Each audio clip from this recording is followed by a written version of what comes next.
What's up, everybody? Welcome to Kinda Funny Games Daily for Tuesday, August 28th, 2018. I'm one of your hosts, Greg Miller, alongside the busiest lady in the business, Andrea Renee. What's good, Greg? Video games, Andrea. I like your Spider-Man tie clip. Thank you, yes. I remembered I had it, so I started wearing it, because I don't know if you... It's a little known fact right now that Spider-Man is close. September 7th, very close. 1 week away. I know, yeah, right? It's almost there. A week from today, our review of Spider-Man will be up on youtube.com/kindafunnygames and podcast services around the globe. I'm very excited. There's a lot of people who are very excited, and I'm glad that people are hype. It's good to see some positive enthusiasm out there. Sure. There's a lot of negativity, it seems, here and there. But yeah, we're getting to the good part of the year. You know what I mean? It's just going to snowball from Holiday here until release December. is this, Tomb Raider, Valkyria Chronicles, Red Dead Redemption, right? You're all Dragon excited for Quest Forsaken. 11, yeah. Yeah, I want Dragon Quest 11. Get out of here, Jared Petty. Right now, what's the thing that you're most anticipating? For me, the number one thing that I'm really excited about is Destiny's Forsaken, because I've gotten back into Destiny 2 in a very big way. I'm really sad, like almost physically sad, that I'm not going to be in town for launch day. I'm going to be traveling abroad with my family. But I'm thinking about bringing the console You with. have to do it. You can't miss that. If you don't want to come back, the whole squad's way further than you are. You can't have it. I know, but I know the What's Good Guardians will help get me caught up, and we'll be able to do the new raid together and everything when I get back. But obviously Spider-Man, I've been anticipating this game for quite some time. A big fan of Insomniac, so looking forward to playing that. And then got Tomb Raider just like the week after that. I know, right? You know, I'm glad we have a little bit of time before Assassin's Creed Odyssey and Red Dead come out. Sure. That's the thing, is like once Spider-Man's done and clear, obviously Valkyria Chronicles, there's a whole bunch of different games, but then the real countdown to Red Dead starts. Yeah. Like, what is that game going to be like? And what does that look like when we get that? And I am really looking forward to trying to dipping my toes in Call of Duty Black Ops 4. Oh, yeah. I know that it's kind of going under the radar because they have a different release window than they normally have, but I want to see, you know, how it's going to fare with these multiple zombies campaigns, and obviously with Blackout that beta is happening in just a few weeks. I'm excited to see what Blackout's all about. I don't know if it'll click with me or hook me, but I mean, that's a cool concept, and I want to see what it's like to have a battle royale that has the Call of Duty mechanics everybody loves. Yeah, absolutely. If you didn't know, ladies and gentlemen, this is Kinda Funny Games Daily. Each and every weekday on a variety of platforms, we run you through the nerdy video game news you need to know about. If you like that, be part of the show. Write in to kindafunny.com/KFGD. You give us your questions, comments, bad PSN names, and everything else under the video game sun. Then watch us record it live on twitch.tv/kindafunnygames. If you watch it live, guess what? You have a job. Go to kindafunny.com/you're wrong and tell us what we screw up as we screw it up, so we can set the record straight for everybody watching later on youtube.com/kindafunnygames and listening on podcast services around the globe. Housekeeping for you. Human Fall Flat is sponsoring this week's party mode to promote their new multiplayer mode that's new to console and is out today. You can check it out Wednesday on youtube.com/kindafunnygames. That's party mode with Human Fall Flat. And then we're playing Human Fall Flat at the Kinda Funny Intersite Championship Saturday at PAX, so come on out. Speaking of PAX, Greg Way, it's this week and there's a million things going on at it. First and foremost is the Kinda Funny Intersite Championship Saturday, 7 p.m. in the Hydra Theatre. It's me, Jared, Andrea, and more than 20 of your favorite video game personalities squaring off to play video games to get the Per Schneider Championship Cup. Then me, Jared, Cory Barlog, and more are on a panel about the perfect Superman game Friday, 3 p.m. in the Wyvern Theatre. Also, What's Good is all over this thing, Andrea. You guys have your party Friday night with Life is Strange, right? That's right. Okay. It's August 31st from 6 to 9 p.m. at the Unicorn Bar. It is open to anyone who is 21 or over with a valid ID. We getting fucked up. You guys, we got swag. We got free drink tickets. Yeah. It's going to be great. And then you have a panel, Hydra Stage, 10 a.m. Sunday. That's right. The first time we've ever had a What's Good panel live stream. Hey, congratulations. Hey, thanks. Yeah, we graduated to the Big Girl Theater. Twitch.tv/PAX2. I believe, for Hydra. Hydra, because we're Hydra on Saturday night. You can watch us stream it too. There you go. Awesome. Congratulations. Thank you. Is there actually going to be a physical cup to take home? Oh, yeah. It's around here, isn't it? Yeah, there's trash in it right there. Grab it. Bring it over because I want Help us out, Brett. This is Brett, everybody. Hey, Brett. Wave. Say hi to the best friends, Brett. Tell them, hold on. You got your, what's this? Oh, this is the Enigma 911 hoodie. Oh, really? What's Enigma 911? That's me. Twitch.tv/Enigma 911. Look at that right there. Are you partnered? Can people sub to you? Yeah, affiliate, not partner. So they can't He's sub working you. on it. But they can. Well, I mean, like sub where they give you the Who money. put trash inside the cup? I bet Nick Scarpino. I bet, if I'm guessing, or me. I don't know. Just dump it out. Just dump it on the floor. Also, like, do you need somebody to write this for you? What do you mean write? Cool Greg wrote it. He wrote it in the cool, like, graffiti writing. Per Schneider Insight Cup. What we need to do, more importantly, Andrea, and you can hang out as long as you want, and you can leave whenever you want. You don't have to worry. You can bring your chair over here if you want. Brett's on the Game Over Greggy show this afternoon. Patreon.com/kindafunny. $1. Just watch it live. You know, it's so easy. We need to start. What we need to do for the Per Schneider Insight Championship, of course, is on the back. We need to, I guess, here, write with a silver Sharpie the outlet's name and the date they won it, because it's a traveling cup, right? Kind of Funny won it from IGN when that Mario Tennis Aces thing, and now it's going back on the line in the tournament. And then I don't know what the plan is. You can defend it once you have it in your possession as a company. Defend it as you see fit. Melt it down. No, you can't destroy it. But then I feel like if this goes well, this PAX panel, then it'll just be a PAX panel every time too. Or use it for trash, I guess. You know what, Andrea? We're sorry that What's Good has it so together that you guys have trash cans all over the fucking studio. I just assumed, Mr. Miller, that you would treat a trophy such as the Per Schneider Intersight Championship Cup with a little bit more respect. That's all. Wrong. Never make assumptions. All right, you know what? Kevin, I thought you would be on my side. I thought he was too for a second. I thought he was too. I thought we were friends. We're brought to you by Hims, but I'll tell you about that later. For now, let's begin the show with what is and forever will be the Roper Report. Time for some news. I think there's like 6. I forgot to count them. A baker's dozen! Thank you. There's a lot of news. This is a fat ass news show today. First and foremost, the Nindies event was off the hook. This is where I inserted into the show notes Andrea rolls eyes. I couldn't come up with a better headline. They had Nintendo had another indie event for their Nindies Showcase today. They announced a bunch of games, a bunch of release dates. They put out a press release, and I'm going to cherry pick from it to give you the full briefing on what happened. First off, let's start with a quote from Steve Singer, Vice President of Nintendo of America's Publisher and Developer Relations Team. The ever-growing community of talented independent developers sees the benefit of releasing creative games on the versatile Nintendo Switch, a system that can be played at home or on the go. We're happy to support their work and contributions on our platform as we further grow our strong relationship. Everybody take a deep breath with me. We're jumping right in. Into the Breach, the hit turn-based strategy game, is headed to Nintendo Switch today. Jared Petty was flipping out about this. He's talked about it a lot. He's always wanted me to play it. Here's my shot. Saw it get revealed. Jen was watching it. I was like, this kind of looks like Advance Wars. I'm interested. Then Hyper Light Drifter Special Edition is coming to the Nintendo Switch. The Special Edition also includes new weapons like the Crystal Shot and Deadly Blade Caster. Hyper Light Drifter Special Edition is available for pre-purchase today and launches on Nintendo Switch September 6th. Comes with the Celeste characters as well. Towerfall. Oh, wait, did I screw this? I screwed that up. Sorry. That's Hyper Light Drifter. Towerfall has the Celeste characters. Towerfall, this version of the game includes the original and add-on content, as well as new 6-player battle mode, 4 additional variants, and the ability to play as Madeline and Battleline, 2 characters from the indie game Celeste. Towerfall ascends on the Nintendo Switch September 27th, but is also available for pre-purchase today. Treasure Stack. Treasure Stack adds a unique platforming mechanic with hook shots and grappling hooks to the traditional falling block puzzle formula. With cross-platform play with Xbox One and PC, players will be able to stack online with even more players. That's coming this winter. Zarvat launches on Switch this October.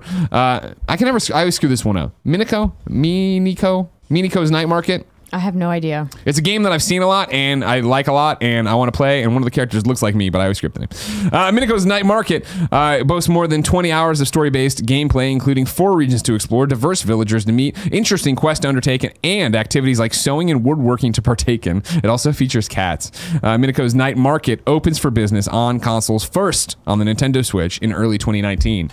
Samurai Gun 2, this sequel to the original lightning-fast Bushido Brawler, features a new adventure mode, launches on Nintendo Switch in early 2019. Bullet Age. This co-op action game, players can team up with one another in an intuitive mix of sword and gun gameplay. Bullet Age launches as a console exclusive on Nintendo Switch in November. The World Next Door. Influenced by anime, The World Next Door is a story-driven game that allows a rebellious teenager trapped in a parallel world to inhabit this land of magical creatures. Comes in Nintendo early 2019. soon. Level Head. Players that have a head for level building have found a game for them. Launches on Nintendo Switch on November. King of the Hat. This is a fun multiplayer game I played at Montreal Comic-Con. King of the Hat. This fast-paced, hat-based party game finds players crushing their friends' hats before they crush their own. It launches on Nintendo Switch in early 2019. That's a really fun one. Reminded me a lot of Smash in terms of, like, I guess more like Towerfall of playing. You have hats, you throw them at each other, but if you stomp on the hats, that person dies, and you only have a limited number of hats.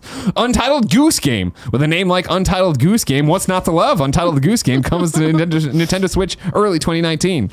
In addition to all these games, the Nindies Showcase video also detailed a new channel for the Nintendo Switch system that will entirely focus on indie games. Featuring updates and announcements about indie games, the Indie channel is live starting today and can be found by searching in Find Channels in the Handy News app. That's interesting that Nindies have their own channel now, Andrea. I'm interested to see if they're going to break news on there, if it's just an advertising arm, what's going to go with that? I think it's to help discoverability. That's something we talk about a lot on this show, is particularly in regards to independent games, because there's just so many of them. Right. And Nintendo just wants more and more on the platform every Thursday. Well, I think more content is never a bad thing. I know, but remember when they put out that they got quoted as saying they want like 30 games a week. I was like, right. Damn. Well, and we made the assumption, the observation that clearly not all indies are created equal, sure. And they recognize that some are going to be better than others. And clearly this is just a way for them to spotlight people they either have a partnership with, that they're getting exclusive content with, or games that they just personally like. Now, if you thought I was running through a lot of games there quickly, you ain't seen nothing yet. Additional indie games that are coming to Nintendo Switch this year include the following: The Messenger, August 30th. Bastion, September 13. Wasteland 2, Director's Cut, September 13. Undertale, September 18. Light Fingers, September 20th. Super Brothers, Sword and Sorcery EP, October. Jackbox Party Pack 5, Finally. October. Transistor, November. Desert Child, December. Dragon, Marked for Death, December 13th. Andrea, what did you think of this Nindies Showcase? I think it was great. I was expecting a few more new games. There was quite a few games here that have been released on other platforms. Of course. And that was a little bit disappointing. Obviously, it's great for people who have never played them to try them out on their Switch for the first time, or maybe you bought something and you really loved it. For example, Bastion, one of my faves from Supergiant, and it's great that it's going to be on Switch and it'll be portable. So that's awesome. But I was hoping for a few more, like, look at this cool new thing. Yeah. But they had a lot in here. I want to check out Into the Breach because I've heard nothing but good things. It looks like a fun one, especially if we wait for Valkyria Chronicles. Mm-hmm. Towerfall, I will buy on every platform they put it on because I love Towerfall, and I think having what you're talking about, right, and what the power of the Nintendo Switch, we've done a bunch of party modes on that, or not even party modes, a bunch of Let's Plays because we've been playing that since we broke away pretty much. Love that game, but having it on the Switch, so wherever you are on a plane, we're waiting for something, we're all in the terminal, that's a great fit. Minico's Night Market is just too cute. I can't not want that game, even though it's woodworking and all this other stuff. It features cats, and I'm conveniently wearing cats today on my shirt. There you go. King of the Hat, like I said, is awesome and new, and that's going to be great in 2019. And then Untitled Goose Game, early 2019, they say. I'll believe when I see it, because I've been hearing about this Untitled Goose Game a long time, but who doesn't want to be a goose and steal sandwiches? Good stuff. It was quick. It was 15 minutes, right? They were in and they were out. Here's all these games, and it probably took me longer to read that than it did for most of it. You could have watched it all, but thanks for watching me talk instead. Number 2 on the Roper Report. EA is canceling the Madden Classic. This is a statement from Andrew Wilson, CEO of Electronic Arts. I will read it in full. To our players and the gaming community, I wanted to share some thoughts about the horrific and senseless acts of violence that occurred in Jacksonville at the Madden competitive gaming event. I know many of us, myself included, are filled with shock and grief. Our teams have been working nonstop to do what we can to respond to this terrible situation. First and foremost, it is an unthinkable tragedy that Taylor Robertson and Elijah Clayton, 2 of our top Madden competitors, lost their lives in this way. They were respected, positive, and skilled competitors, the epitome of the players and personalities at the heart of our community. Their love of competition was evident through their participation in our events over the past few years. We are committed to supporting Taylor and Elijah's families through this difficult time, and we send our deepest sympathies to their loved ones, to those injured yesterday, and to everyone affected. The event was a qualifying tournament for the Madden Classic, our first Madden EA major competition of this season. While these qualifying events are operated independently by partners, we work with them to ensure competitive integrity and to gather feedback from players. We have made a decision to cancel our 3 remaining Madden Classic qualifier events while we run a comprehensive review of safety protocols for competitors and spectators. We will work with our partners and internal teams to establish a consistent level of security at all of our competitive gaming events. We've all been deeply affected by what took place in Jacksonville.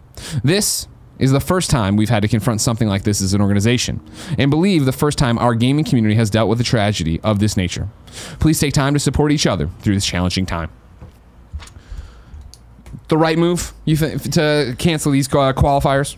I think I see it both ways. My first gut reaction was it's sad to me that they're letting the negativity of everything that happened, supersede the reason why gaming brings people together. Yeah. I know that you and Ben were talking yesterday about, the violence and how it does feel, like this terror is being installed in people. And like there is this push to not let it bring us down or not let it hold us back. But also we have to give deference, right? We have to pause and think about what it means and reflect on what happened. And I think it's important that EA is taking responsibility and saying, we want to make sure this doesn't happen at one of our events ever again. Yeah. And that means that we have to cancel these events to make sure that we have the right protocols in place. We don't want to, put any other players in harm's way. So I applaud them for doing that.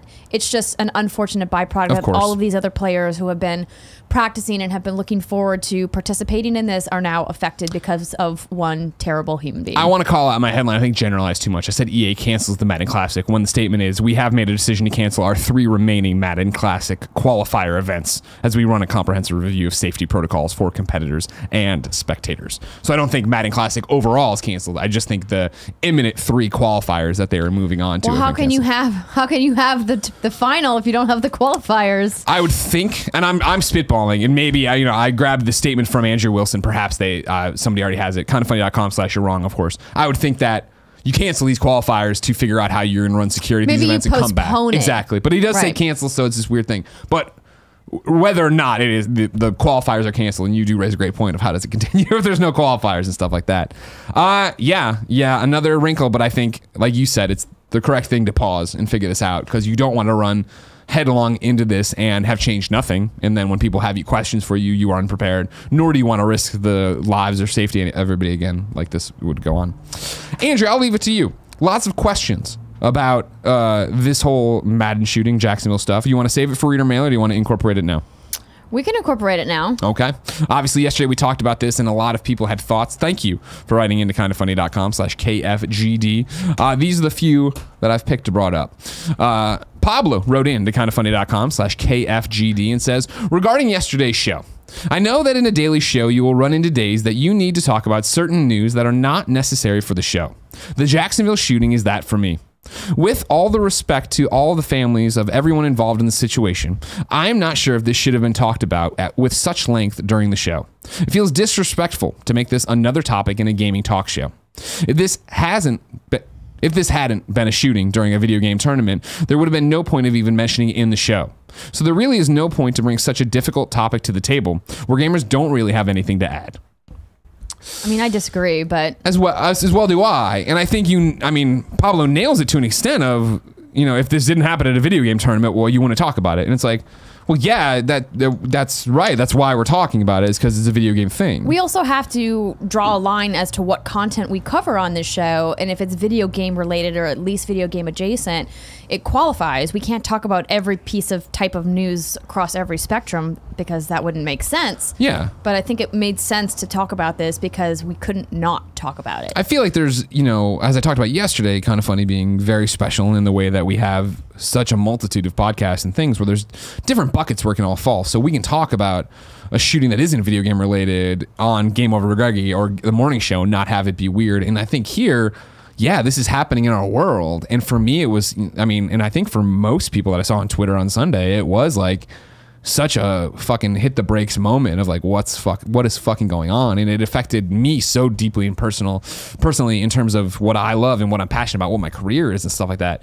Yeah, I couldn't not talk about it. If anything, I wanted yesterday to be an open avenue to, I guess, vent or grieve in a way. You know what I mean? Of like, I think some people, and we'll get to some of the others here, took my Like we can't fucking do anything about it. Like my defeated attitude of I can't believe this happened here, as to me saying it was, I'll get to the next question because we're all on the same page. That I don't agree, Pablo. I think, if it's happening in gaming and it's news, that's the whole point of the show. It's what is video games. And I say this respectfully, and I should point out that all of the people I'm going to reference here who maybe don't line up or agree with how we handled yesterday, all of them opened and closed with, love the show, big fan, they're respectful. I'm just jumping to the nut of their argument a little bit more. Chris Waterman wrote in a lengthy piece that I did edit down, as Chris allowed me to do in his thing. Chris says, I'm a resident of Jacksonville, Florida, and I live a few blocks away from the landing where Sunday's shooting took place. I want to tell you about my day today, Monday, August 27th, because I think it will give context to why I'm actually writing in. I woke up exhausted this morning. I tossed and turned all night and woke up several times from horrible nightmares. I got to work and essentially cruised on autopilot until it was time for lunch. I couldn't even focus because of my lack of sleep and overall anxiety and trying to grapple with a fucked up situation. He then goes on to talk about the fact that he played his Switch there. Some people made weird comments about him playing video games, like, don't get too mad. And he's like, that's not what it's about. And then going home and putting, having dinner, putting the kid to bed. Going out to a Killer Queen tournament at another gaming bar that, as a community, apparently he said something of 300 people, but only 5 people showed up because of, obviously, he's still grieving. Maybe they're scared, all these different things. He painted a much broader picture that went on longer, and he said I could edit. Anyways, Chris responds, on the way home from the barcade, I popped on Kinda Funny Games daily. I knew that if anybody could bring me comfort in all of this, it was Greg Miller and the KFGD crew. And I'm sorry to say that, Greg, you let me down. Throughout the discussion, the conclusion being drawn seemed to be over and over that, quote, it's sad and it's horrible, but there's no way to prevent this kind of stuff, so we should move on, end quote. You know that Onion article, No Way to Prevent This, says the only nation where this happens regularly? The tone of your conversation felt like that. And Greg, man, I know you didn't mean it to come off like that, but it fucking hurt. We said several times that you aren't equipped to deal with these kinds of issues on Kinda Funny Games Daily, but in this instance, I have to respectfully disagree. The issues of common sense gun control in video games have collided whether we like it or not. The shooter has a history of mental illness, and many people, myself included, have fought for legislation to prevent people like him from legally purchasing firearms. I have to imagine you have an opinion on this topic, and you have a gargantuan platform in which to discuss it. I know you probably don't want to alienate your viewers, and I guess I understand that, but please try to understand where I'm coming from. My state has endured 3 horrific mass shootings recently, and all of them have had the common thread of someone having access to firearms that probably shouldn't. If you agree with any of this, I feel like now is the time to talk honestly about this. You always say that you are transparent on Kinda Funny, but it didn't feel like it today. You have the power to reach so many more people than I ever will, even if it's to tell them to vote or write their local politicians something that seems better than nothing. I want you to know that in addition to being a gamer, I am also a legal owner of a firearm and grew up around guns. I don't say this as any form of a place. I don't say this from any place of ignorance, and this is not a knee-jerk reaction. And again, then he went on even longer and stuff like that. I saw comments like this in YouTube as well. Yesterday for me was trying to be, and it sounds stupid, I know, but was trying to be that thing of us all gather around to talk to each other about what happened on Sunday in terms of this sucks. We all know this sucks. We're there. I didn't want anyone to take away from you. You said several times you weren't equipped to deal with these kinds of issues on Kinda Funny Games Daily. That's not what I meant. I understand I said something very much like that. I meant I'm not equipped to give you the answers to solve this. I don't think me and Ben Esposito, the developer of Donut County, are going to come down on the table right now and say, here's the point-by-point plan that should fix this. That's what I meant by it. I didn't mean that we don't have a stance on this. I mean, if you've watched Game Over, Greg, if you know this, yes, I believe in sensible gun control. Yes, I think the system's broken. Yes, I think that mental health needs to be funded in a way it isn't funded in this country. Yes, there's a million things. You should all contact your politicians. I feel personally on Sunday when this happened, I did have the, well, what the fuck do I do thing?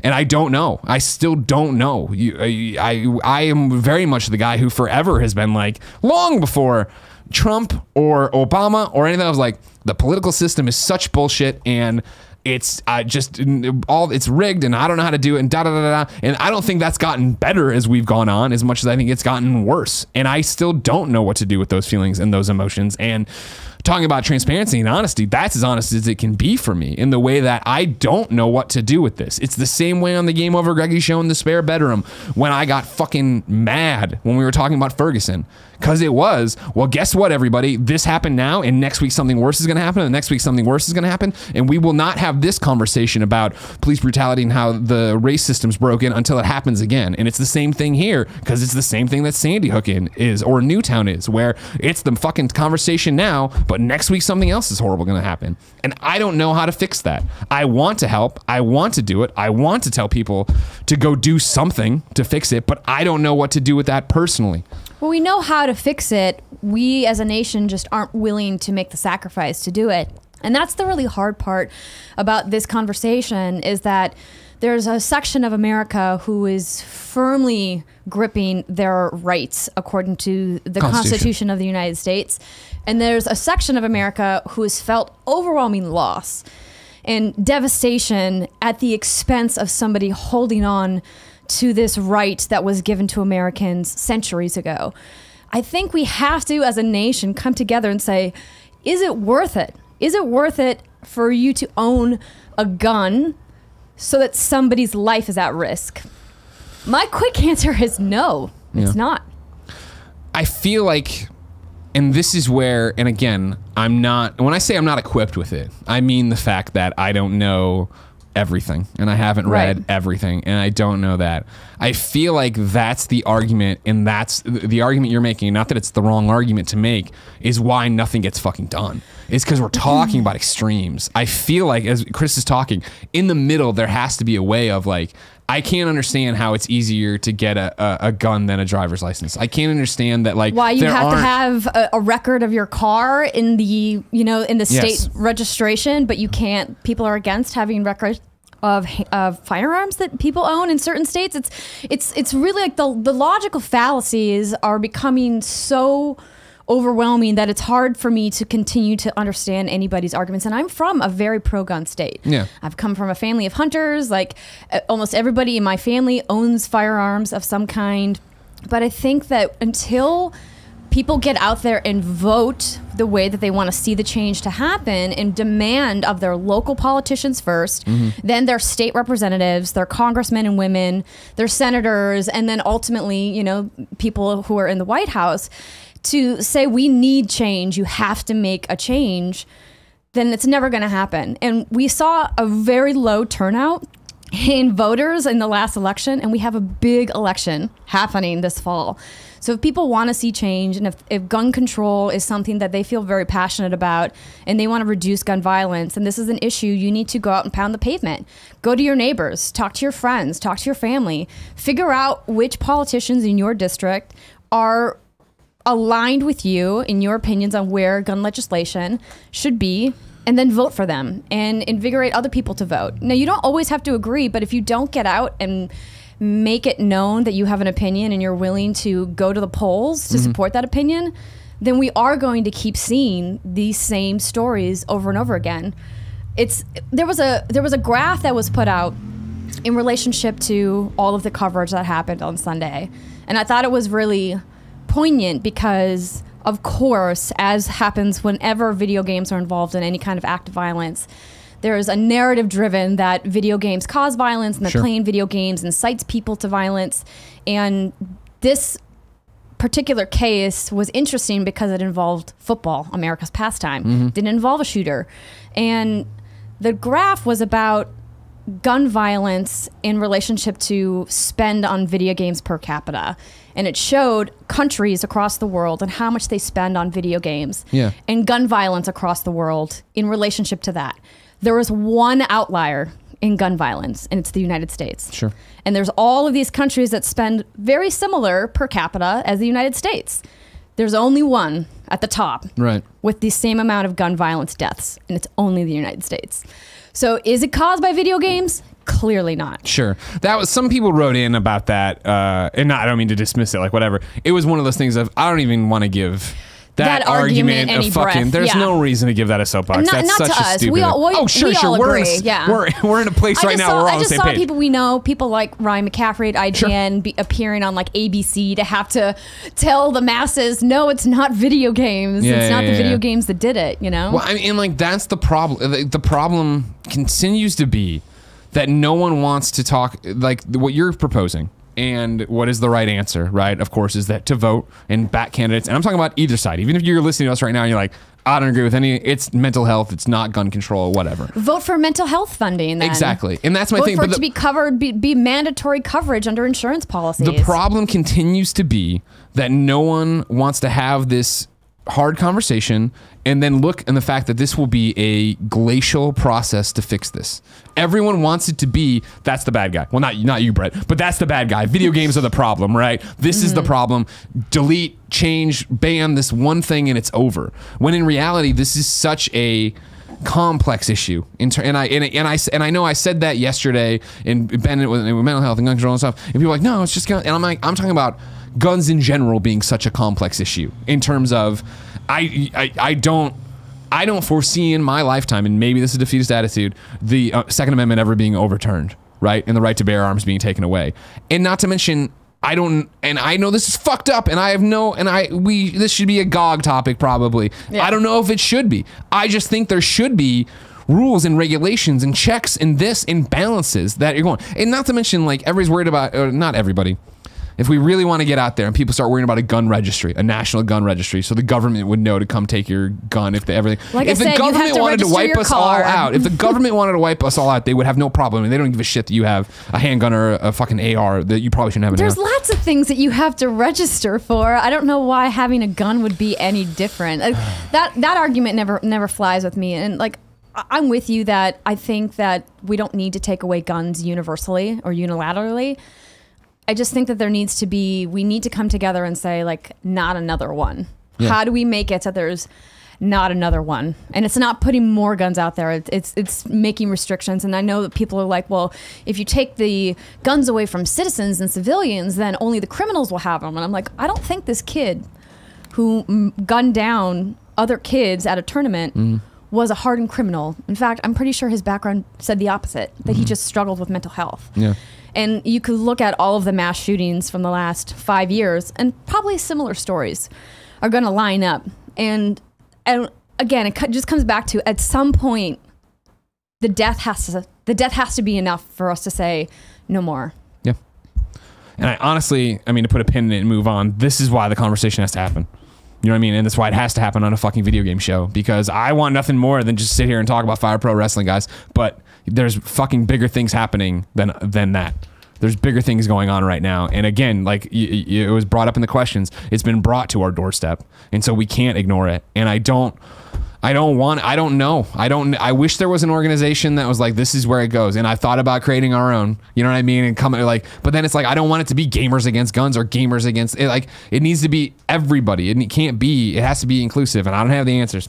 And I don't know what to do yet. I'm gonna give you a nice little button for this so we can move on. I just want to say, if you guys are looking for an organization to support that's going to help people get out there and vote, if you guys want to see change in the legislation, our friend of the show, Khalif Adams, is partnering with Vote Writers to support organizations that help with voter ID laws. And they're doing a big fundraiser. So if you guys are looking for a way to get involved to help see actual change in your communities through legislation, head on over to @VoteWriters and you guys can check out all the information there. Great point. Number 3, Spider-Man PlayStation 4 DLC has been detailed. This is via James Stevenson over at the PlayStation blog. Of course, James from Insomniac. They're putting out 3 pieces of chapters of what they're calling Spider-Man, the City That Never Sleeps. October 23rd, you get The Heist. November 2018, you get Turf Wars. December 2018, you get Silver Lining. James explains it like this. The first chapter of Marvel's Spider-Man, the City That Never Sleeps, is Marvel's Spider-Man, The Heist. It will be released on October 23rd. As you play the base game, you realize that Felicia Harding, aka Black Cat, is back in town, and she's leaving clues around the town to toy with Spider-Man. In Marvel's Spider-Man The Heist, she finally reveals herself, featuring new missions and challenges as well as a brand new faction of enemies and 3 additional suits to unlock. You won't want to miss it.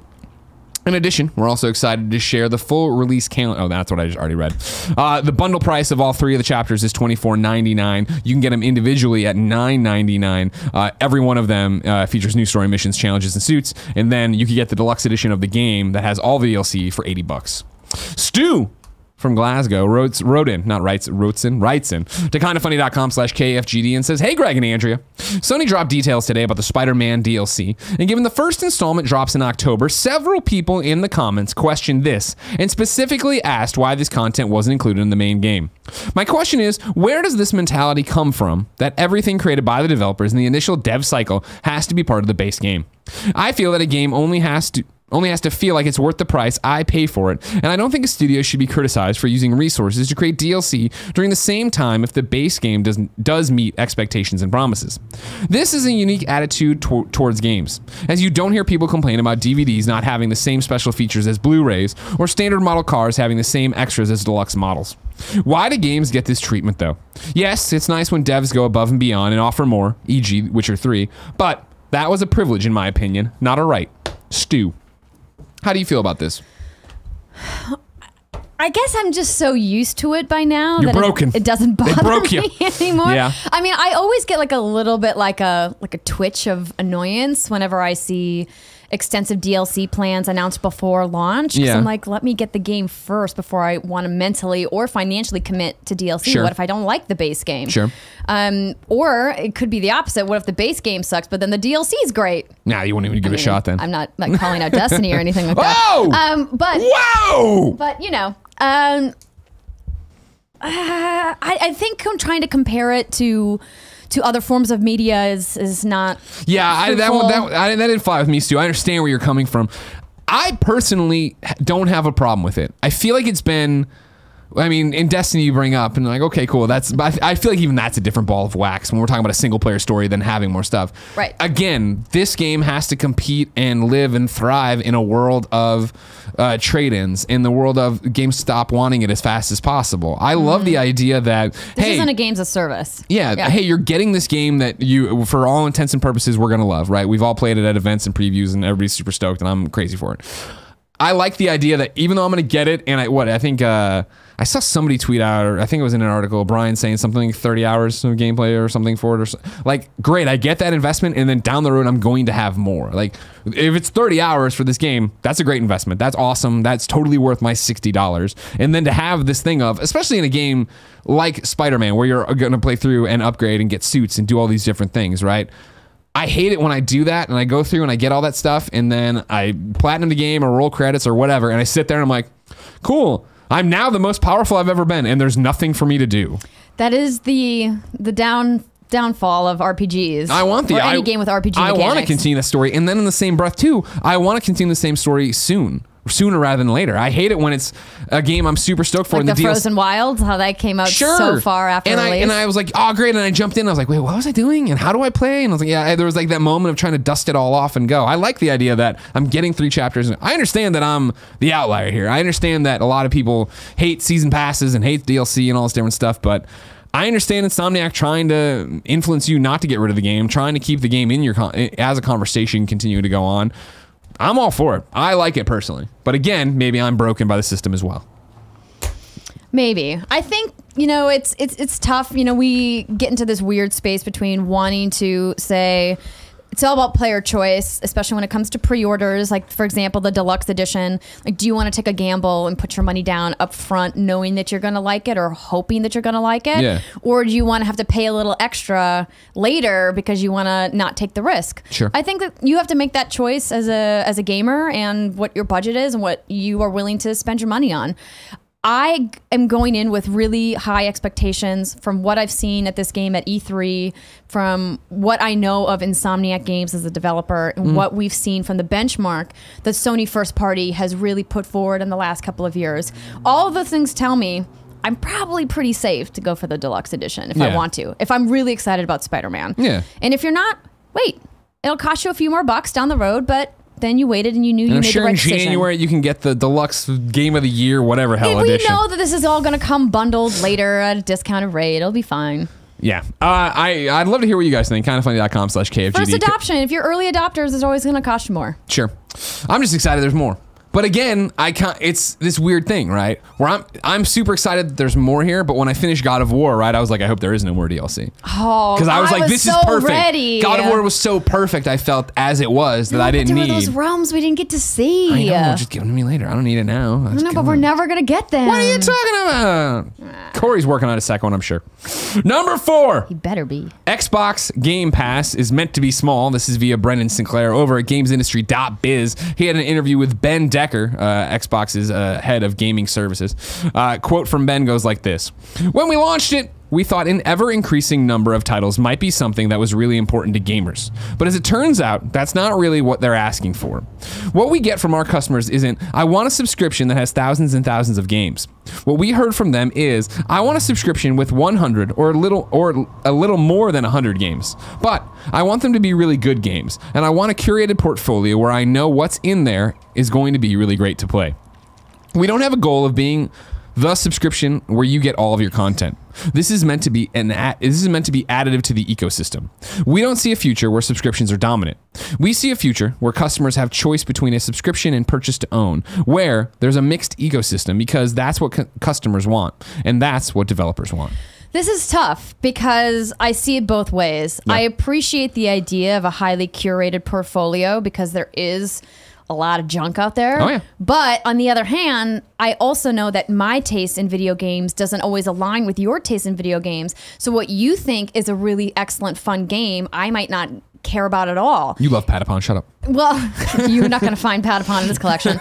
But so that's where you kind of run into trouble, is that if you have somebody at Xbox curating it, yeah, I hope you have a panel of people curating it to represent all the different types of gamers that are out there, because when you narrow down to just like 100 games, that's a pretty narrow scope in the history of Xbox games. Yeah. And so you're ultimately going to leave out people who are like, I can't believe you didn't think about this game, this game, this game, this game.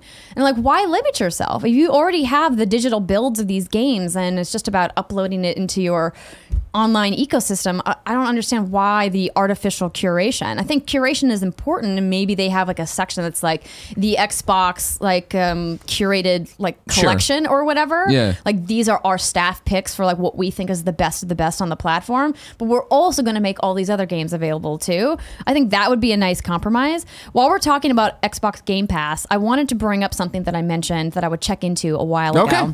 So there was a rumor floating around that Shadow of the Tomb Raider and Metro Exodus would be launching as part of Xbox Game Pass day and date. And I got an official response saying that it was a marketing thing from Microsoft that used games as, quote, examples of what kind of games, quote, could be on. A lot of air quotes from Andrea could be available, but Metro Exodus is not part of this program. I didn't get an official response on Shadow of the Tomb Raider, but I have to assume it's the same thing.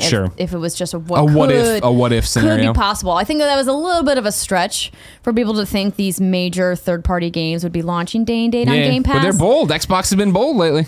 I mean, they have been, but if they're trying to keep it curated like this, you know, maybe they have more funds to buy out some of these rights. Doing the curated list and library goes both ways, though. Where sure, there's going to be, why isn't this on there? And the response will be, well, you know, you never know what's coming to Xbox Game Pass. And then they cycle out something that's not performing and get to have another beat in the PR life cycle. You could have another, you know, banner ad on the Xbox when you turn it on that the game you've been waiting for is there. Yeah. I think it's interesting they're talking about, as much as we've gone back and forth with like subscriptions and what does it mean and developers, this, you know, we don't have a goal of being the subscription where you get all of your content. This is meant to be additive, right? That it's meant to be just something that is there. And it's interesting, you know, we've been doing this in review show over on Kinda Funny. Like we did, you know, the Marvel movies, then we did X-Men, and now we're doing Spider-Man.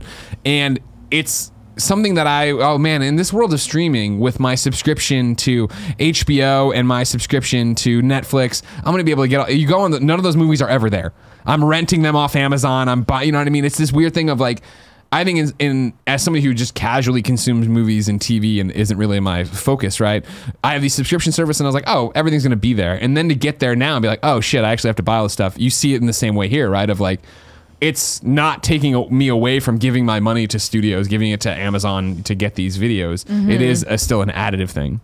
And I think that's how you kind of see the games, where it's like we've worried, like, so what happens when third parties start going to Xbox Game Pass? Now you see a little bit different. I just think it's troublesome that they're walking back some of the expectations around Game Pass at this point. Because when they made the big bombastic announcement about this very early in the year, a lot of us were very excited about what Xbox Game Pass could become. And then they talked about releasing all of their big first-party games, your Halo, Gears of War. Crackdown 3 any day now. And it's like, now it feels like they're trying to manage expectations midway through. And it's like, maybe it's too late now to manage expectations, because so far we haven't seen any of these big AAA titles come to Game Pass yet. And we don't have release dates for Gears. We don't have a release date for Halo. We don't have a release date for Crackdown, or do we? I don't remember. Yeah, it's spring now, right? Kindafunny.com/you're wrong. Let me know. I can't keep up. January? Is it January? January, February, March. It's somewhere in spring, I think. Yeah. March? Is it on that February 22nd date? Yeah, that's right. Is it just February 2019? That sounds right. Somebody write in. Capitalist Pig, Lord Pone. I know you guys are in there. Let us know. I think as long as, I think it's not that they're walking it back as much as maybe they're dialing it in the way that, hey, you've all started to get crazy. And I don't even think it's been that crazy. I don't even think there's been the real fucking everything's coming to Game Pass. I don't need to buy anything anymore. I think we just had that conversation of what happens with the subscriptions. So the fact that they're just restating of like, no, it's first party and then this curated list, I still think it's cool. I still like what Xbox Game Pass does. I think it's still a great added value. You know, like you paid your $10 a month, or you can get in on the Gamescom deal that we announced last week, the $2 trial or whatever, and try it out and see if you like it. And if you do, add it to your monthly list of subscriptions. Just your ever-growing list of digital subscriptions. The long list of individual program subscriptions now. That you don't own for things you don't own. I was making this joke on What's Good last week about how it's like people made such a stink about cable. Well, I'm like, by the time you add up your Hulu, your HBO, your Netflix, your Game Pass, and literally everything, it's like you might as well be paying for one month service again. I should cancel Hulu. No, Handmaid's Tale. It's so done, good. but it's, I mean, until it's back. Yeah. You know I mean, a lot of people do that. I'm just letting it chill right now and not using it, you know what I mean? Number 5, Blizzard is locking real money loot box in Belgium. This is from Hayden Taylor over at GamesIndustry.biz. Blizzard is the latest company to acquiesce to the Belgian authorities on gambling, announcing it will begin preventing the sale of loot boxes in both Overwatch and Heroes of the Storm. Although players will still be able to purchase loot boxes using currency earned through playing the games, real money loot boxes will soon be disabled. The Belgian Gaming Commission, BGC of course, published a report in April of this year that we talked about here on Kinda Funny Games Daily, which found that loot boxes of almost every shade and variant contravened? What is that? Contravened? Hold on. Local gambling. It fucking went against the local. I don't know why they didn't say fucking went against. Seems like what I would have written. Local gambling legislation. Quote, while we at Blizzard were surprised by this conclusion and do not share the same opinion, we have decided to comply with their interpretation of Belgian law, said a spokesperson on the Overwatch forums. As a result, we have no choice but to implement measures that will prevent Overwatch and Heroes of the Storm players located in Belgium from purchasing in-game loot boxes and loot chests with real money and gems, end quote. Blizzard has yet to provide a date for when these changes will come into action. Not much to say. It's just I know we talked about it forever ago in April, I guess, in Kinda Funny Games Daily that, hey, this had passed in Belgium. Wonder what'll happen. Blizzard's like, all right, fine, we're pulling it out. Don't worry about it. It's such a small market for them to have to make a change for. Yeah. But as we saw with the Data Privacy Act that happened in the European Union, that integrated, or not integrated, but really kicked off widespread change globally for a lot of companies because it was such a big thing that they had to do. I wonder if this will be like a domino effect, whereas like more and more countries are coming to the side of Belgium and saying, we want you to take these out. And developers are finally like, you know what, if we're going to have to do it in these regions, just we might do it just for everybody. Do it for everybody. Yeah. It'll be interesting. I mean, I'm not so far into Gary's camp that loot boxes are cancer. The devil! But I am definitely 100% in favor of DLC that I can see and microtransactions where I know what I'm buying. Sure. I will buy the fancy cape or the fun vehicle or the skin as long as I know what I'm getting and how much I'm paying for it. I'm all about that. Would you buy a shirtless Spider-Man skin? Of course I would. Insomniac, put it in the game, you cowards. Number 6, GameStop struggling. This is via Nick Turner and Jerry Smith over at Bloomberg. Captain Obvious. GameStop Corp suffered its worst stock decline in more than 3 months as investors lost hope that the embattled video game retailer will clinch a deal to be acquired. The shares fell as much as 9.9% to $14.91 on Monday, the biggest intraday plunge since May 18th. GameStop had rallied in recent months, lifted by speculation that it was in talks to be bought by a private equity firm like Sycamore Partners. The company confirmed on June 19th that it is holding exploratory discussions with third parties about a potential deal. But it warned at the time that the talks could lead nowhere. Quote, "It's been a roller coaster ride," said Matthew Canterman, an analyst at Bloomberg Intelligence. "They've been approached with a proposal to go private. People are waiting for something about that." Just this worries me. Keep it on the horizon, everybody. Look at that storm over there. I don't know what to so do. many of the GameStop managers who listen to the show are at managers conference now. Yeah, I was going to say it's now, happening right? Yeah. as we speak. And there's been so many best friends who either currently work at GameStop or have worked at GameStop that we've talked to in the past. And obviously, I had a very close relationship with them for many years. Some say once they stopped working with you, that's when everything went to hell. I didn't say it. I'm just saying that's what I've heard. The thing that worries me is we saw what happened to a company like Toys R Us. Yeah. A company that we thought was going to keep going despite the retail struggles that a lot of brick and mortar businesses are suffering due to online retailing right now. And then they got acquired by a private firm, Bain Capital, and then were dismantled. And that's really sad. Like, I would hate to see GameStop go that way. I would hate to see them get acquired by a private firm and then no longer be publicly traded. I think that's probably the right call, is to like pull the public trading down and to let them have more nimbleness on how they operate their business without being beholden to, their shareholders in the same way that a public company is. But part of me is deeply kind of afraid that if that happens, there's a greater chance that a private equity firm will come in and then make it like a line item on a balance sheet and just wipe it out. Sure. And that makes me so scared. Yeah, it's something to watch on the development. I want to go to a new segment on Kind of Funny Games Daily called Stocks with Kevin. Stocks with Kevin. Kevin, would you recommend, as the stockbroker of Kind of Funny, people buy GameStop shares now that it's dropped a little bit here? We are not qualified to provide you with financial advice of any kind. Kevin plays the stock market, I am making Andrea. that legal disclaimer right now. I didn't hear the news, and I haven't been keeping up with it. All right. That was Stocks with Kevin, everybody. He stepped away to do some stuff, and Cool Greg was running it. Andrea, here's where I normally give you a really bad transition into the games list, all right? Instead, I'm going to put the ad in here today because we are well into time because it's been such a stacked show, and there are a bajillion games. It's true. So I just want to tack it over there. Let's do it. Ladies and gentlemen, today we're brought to you by Hims. There's a problem. 66% of men lose their hair by age 35, and once you start to notice, it's too late. It's easier to keep what you have. So go to forhims.com. It's a one-stop shop for hair loss, skincare, sexual wellness, and more for men. Thanks to science, baldness can be optional. Hims connects you with real doctors and medical-grade solutions to treat hair loss, well-known generic equivalents to name brand prescriptions to help you keep your hair. These are prescription solutions backed by science. There's no waiting room, no awkward in-person doctor visits. You can save hours by going to forhims.com, just like Nick and Andy did. They went there, they talked to a doctor online, sent in some photos, they got sent back prescriptions. Now Andy's taking these hair loss gummies to keep the hair he has, and everybody knows his hair is very important.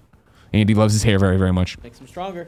Be like Andy. It does make him stronger. Good call, Kev. You can get a trial month of Hims for just $5 today, right now, while supplies last. See the website for details. This would cost hundreds if you went to a doctor or pharmacy.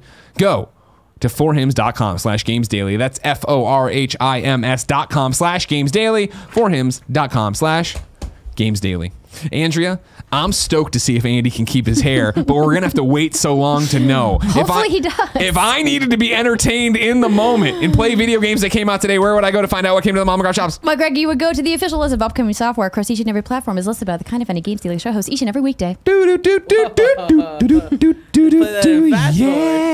That was real fast. Out today, strap Andy. It's motherfucking Tuesday, which means there's a lot of games. There's a lot. Bad North on PlayStation 4 and Xbox One. Blade Strangers on PlayStation 4 and Switch. Bow to Blood on PSVR. Call of Duty World War II's Shadow War DLC pack is available today. Catch and Release is on PlayStation VR. De Blob 2 is on Switch. Donut County is on PlayStation 4, PC, and iOS. Shout out to Ben for coming in yesterday.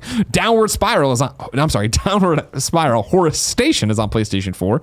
Fear the Wolves is on Steam. Fern's Gate is on PlayStation 4 and Vita. It lives. Fire Pro Wrestling World is on PlayStation 4 and it's fucking awesome. Firewall Firewall Zero Hour is out on PlayStation 4. I'm excited to play that tonight. PlayStation VR. Kevin, you playing with me? I'm down. We're doing it. Andrea can't. Well, she's got to go play. If you're going to be up late, we're having Khalif Adams on the show tonight, and I got cancel it. He's been on this show. I got packed for PAX, but maybe if you're up late, I'll jump in with you guys. All right, cool. Jen's not there. This is the perfect time for me to do VR. You know what I mean? Hashtag game provided by PlayStation. Hashtag game provided by PlayStation. Good call. Gate of Doom is on PlayStation 4. Hipster Attack is available on iOS, Google Play, and Steam. Human Fall Flat's online console multiplayer update is out now on PlayStation 4, Xbox One, and Switch. I mentioned that at the top of the show, but again, just full disclosure, we're doing a sponsored party mode with them and a pack. We're playing it at PAX. You can check it all out Wednesday. YouTube.com/kindoffunnygames. Middle Earth Shadow of War Definitive Edition is on PS4, PC, Xbox One. Monster Hunter Generations Ultimate is on Switch. Pato Box is on PlayStation 4. Pro Evolution Soccer 2019 is on PS4, Xbox One, and PC. Shikondo Soul Eater is on PlayStation 4, Xbox One. Splash Blast Panic is on PlayStation 4 and Xbox One. Strange Brigade is on PlayStation 4 and Xbox One. Sunless Sea Submariner Edition is on PlayStation 4. Switchblade is on PlayStation 4. The Golf Club 2019 featuring PGA Tour is on PlayStation 4. Torn is on PSVR PC, and PC. Victor Vran Overkill Edition is on Switch. Viking Days is on PSVR. And Yakuza Kiwami 2 is on PlayStation 4. Also remember from the Nintendo Direct, they released that game Into the Breach out today. We mentioned a couple things like that, so don't bother you're wrong me on it. I don't care. New dates for you. Hover is coming to PlayStation 4, Xbox One, and Switch on September 18th, 2018. Prison Architects Popular Escape Mode DLC is now available on PlayStation 4 and Xbox One. Or I'm sorry, PlayStation 4 and launching on Xbox One August 31st. That one straddled the line and got put in through things, whatever. Nefarious will be available to download from September 11th/the 12th on PlayStation 4, NA/EU respectively, 13 of November on Nintendo Switch, and 14 of November or September on Xbox One. And then Onimusha Warlords is coming to PlayStation 4, Xbox One, Nintendo Switch, and Steam on January 15th, 2019 with upgraded visuals and new features. Tim Geddes flipped out about it and is very excited to play with analog controls rather than tank controls. I'm sure he'll tell you all about it next time he's on the show. Deals of the day for you. They've announced the Xbox Games with Gold for September. Prison Architect is available for free September 1st through the 30th on Xbox One. Live Lock available September 16th through the October 15th on Xbox One. Lego Star Wars 3 The Clone Wars, available September 1st through the 15th on Xbox One and Xbox 360. Sega Vintage Collection Monster World, available September 16th to the 30th on Xbox One and Xbox 360. Whew, this is a big show, Andrea. You know what I mean? Kevin, call the internet provider and tell them you're putting up a big show today. It's packed with content in megabits. Okay? Yeah. Thank you. Where do I want to go then for questions that have been left over? I'll talk like this and I'll do two. Number one is Sam from Minnesota. Sam from Minnesota writes in and says, hey, KFGD. So I recently rolled credits on The Evil Within 2, parentheses, 2017's most underrated game by far, end parentheses. And I noticed something interesting. The game, which is published by Bethesda, had its motion capture recorded at Square Enix Visual Works division. Is this normal? The video game industry, at least compared to film, is extremely competitive. So, is two publishers working together, especially for something as small as motion capture, a phenomenon, or am I just not paying close enough attention? Thanks for all you do.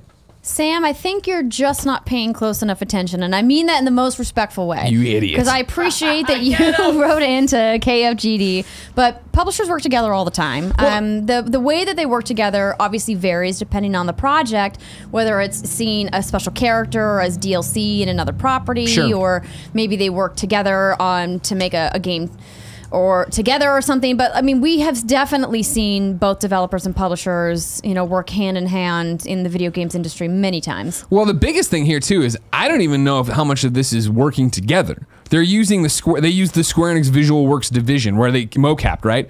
Mm-hmm. If you have a mocap studio, and many developers and publishers do, because obviously they need to do that. When it's not in use, that's just sitting there costing you money. Of course you'd rent that out. You know what I mean? Like if Kind of Funny, or knock on wood, when Kind of Funny gets bigger and has a bigger studio and we have extra space and we have a podcast room, I probably won't charge people, but I would let people come in and use that space, right? We're charging them. All right, we're charging them, says Kevin. Good call. But like for Square Enix, I totally understand hey, we're Bethesda, we need to capture some stuff. We don't have that facility. Where do we go? Oh, we'll go over there. You know what I mean? I know I don't want to talk too far out of my ass on this, but I know one of the sound stages that I believe PlayStation owns down in LA gets used for all sorts of stuff that isn't just PlayStation. And it's because, yeah, why not? Why wouldn't you broker that deal of like, it's not, yeah, video games are competitive in terms of, man, there's a lot of games coming out. I hope my game sells and yours. But it's not competitive in a cutthroat way of like, hey, we're Bethesda. We have this money we'd like to give you for your mocap. I'm like, get the fuck out. Right. Well, in this particular instance, the developer of the game, Tango Gameworks, is located in Japan. And I believe this studio is also located in Japan. I will look that up really quick. And so it would make sense that if Tango is in Japan and they have access to this mocap studio in their backyard, why not use that instead of having to bring your talent and your developers potentially to another country, like the United States, where maybe Bethesda's mocap studio that they use for Bethesda Game Studios projects is located. So I think that, you know, like you said, this is not too out of the ordinary. Yeah. But also, I agree with you. Underrated game for 2017, The Evil Within 2. Yeah. And I don't normally like scary games. I really enjoyed this one. Yeah, a lot of people did. I'm glad. Steven gets the final question of the day at kindafunny.com/KFGD and says, yesterday Greg mentioned that he was playing Spider-Man. Parentheses, he also put up the best video I've seen of his magical transformation into shirtless Spider-Man. Again, that happened in the video. I just know shirtless Spider-Man take his photo quite often. Panda must use some, you know, artist. Anyways, and reminded me of a burning question I've had for a while. Will you be able to get Ted Price on Kinda Funny to do a spoiler cast for Spider-Man, just like you did with Cory Barlog for God of War? Ted Price has been killing it on the AIAS Game Maker's Notebook. Yeah, I think it's Makers. He says Markers, but Game Maker's Notebook podcast, and would love to see/hear him with my favorite voices in the gaming world. Steven, we are working on trying to get Brian up, game director on Spider-Man, right? Is it creative director? I think he's game director. Into Heart? Yeah, game director. That's his official title. Oh, you know, they change titles all the time over there. Yeah, Brian's the guy who's been kind of like steering the whole ship in terms of what Spider-Man is a project. We're trying to get him up to do a spoiler cast with us. He's important. He is important, you know what I mean?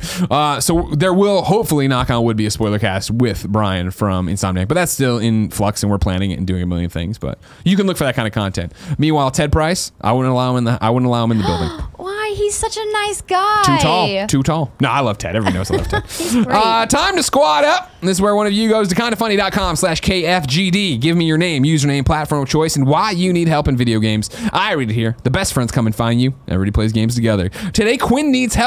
What game does he need help in? No game. He needs help in real life at PAX West. His Twitter is TALAMAT313. So Talamat313. Quinn writes in and says, I'm going to PAX West this weekend and would love to meet some best friends who are interested in shooting some videos or interviews at PAX. I'm an aspiring video maker and journalist, and I was hoping to use PAX as a chance to make some great videos. I have all the gear, but running a one-man operation for the first time is a little daunting. If any best friends are going to PAX and want to help out on camera or behind it, making some cool work, message me on Twitter, Talamat313. Of course, we'll be all over. I already told you about the PAX West. We're all over PAX West. I better see you there, Quinn. All right? Let me know if I can come host some stuff for you. Andrea, we asked people watching live on twitch.tv/kindafunnygames to go to kindafunny.com/you're wrong and tell us what we screw up as we screw it up. What do we screw up today? Zephyr, thank you so much for the shout out for my shirt. It is cats, not Xbox One controllers. Oh. I guess from a distance. Yeah, I could see that. I could see that. Oh, yeah, look, the one shot. Oh, yeah, they do. They do. The They cat do. faces. They look like Duke controllers.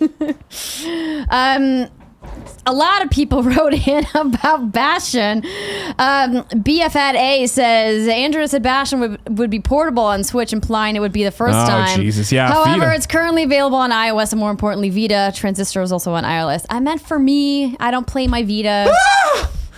Why, Andrea? You know this. I know, of course. I haven't turned that thing on over a year. Sorry, Vita people. But remember, there's that Little Prairie Adventure game, Easy Platinum. You buy it once, you get it twice. It's just 15, don't care just about 15, platinum. 20 Still minutes. to this day, only have one platinum.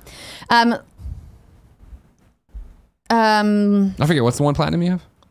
Horizon Zero Dawn. Ah, that's a good one to have. Mm-hmm. Lord of Pone says, maybe a thing to add regarding people saying the DLC for Spider-Man was cut content. James Stevenson had this to say, quote, it's not. We had a separate team concepting on these in parallel with the main team, but full-scale work didn't really start until a few months ago. And that team concepted it based on what they wanted to see in the game. Of course. I think it's the argument for the people who are naysayers about it, I don't get me wrong, I'm with James. I understand that. I understand production schedules and everything else, but it's still to them. It's coming out a month later. You know what I mean? People want to complain on the internet. The final boss fight says, Greg, you owe Andrea money for saying Xbox Games Pass yesterday. I'm just reminding you because Andrea is here. I did, but I think she said games once in her Game Pass thing. I think that cancels it out. I don't think so. You also owe Cheeks a pizza. You know what? I do, and I've invited him to come claim it, and he only comes when I'm not here. I don't know if that's true. I don't think you've ever invited him. No, I have. You can look at my DMs. But basically, it's like, all right, cool, win, and I never answer. So now that your wrongs are in contest with each other, I've got 4 separate people who wrote in about the Crackdown 3 release date. Oh, God. 2 say it's February 22nd. 2 say it's just listed as February 2019. I believe at E3, it was just listed as February 2019. I don't think that they honed down a date, but February 22nd sounds like the date that they would probably pick because it's at the very end of the month, giving them more time to get that code finished. You know how Gary Whitta hates, and it's like so over me doing this at September 7th bit? Like, I'm so over Crackdown. Just put the goddamn game out. Okay. Yes, Lord of Pwn, we got you covered. Don't worry. This is interesting. So Witch writes in and says, there was a throwaway comment that subscriptions are going to or cost as much as cable. I wouldn't say it was a throwaway comment. It was just me musing on the idea. Funhouse actually did a video this week on that exact cost, which led me to also look into this. With a subscription to Amazon Prime, Netflix, Hulu Pro, Crunchyroll, Xbox Live, PlayStation Plus, Xbox Game Pass, and HBO Go, I spend roughly $700 a year. This includes much more than cable.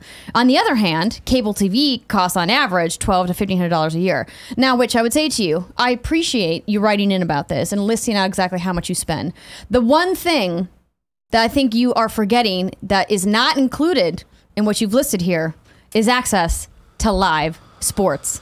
And that is really where a lot of the cost of cable comes from. Yeah. And obviously there are premium sports subscription plans, but if I have all of the things you've listed here, I still can't watch local baseball, local basketball, local football. Does YouTube TV block it out too? I saw an ad for that the other day at a bar. It depends on the market and it depends on the team. Some teams have specific deals to black out. Like, for example, when I lived in Los Angeles, I remember it was a very controversial thing that the San Diego Chargers would black out in local markets if the stadium wasn't sold out, which is like the most BS thing ever. I don't know what the deal is now because I haven't lived in LA for a while, but I appreciate you listing this, and I agree that like these game services and these subscription services do provide a different type of content.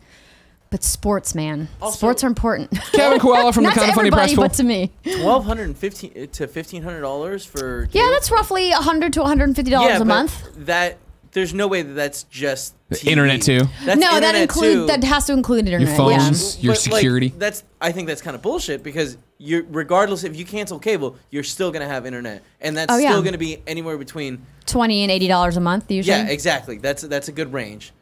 So I think that like the math's a little wrong there. Yeah, a little wrong there. But I appreciate you giving your perspective. Lucar Wolf, Greg, you missed a new release. Telltale's The Walking Dead: The Complete First Season is out today on the Nintendo eShop for $24.99. Okay. Let's see. Yes, another person wrote in about Walking Dead and new dates are out today.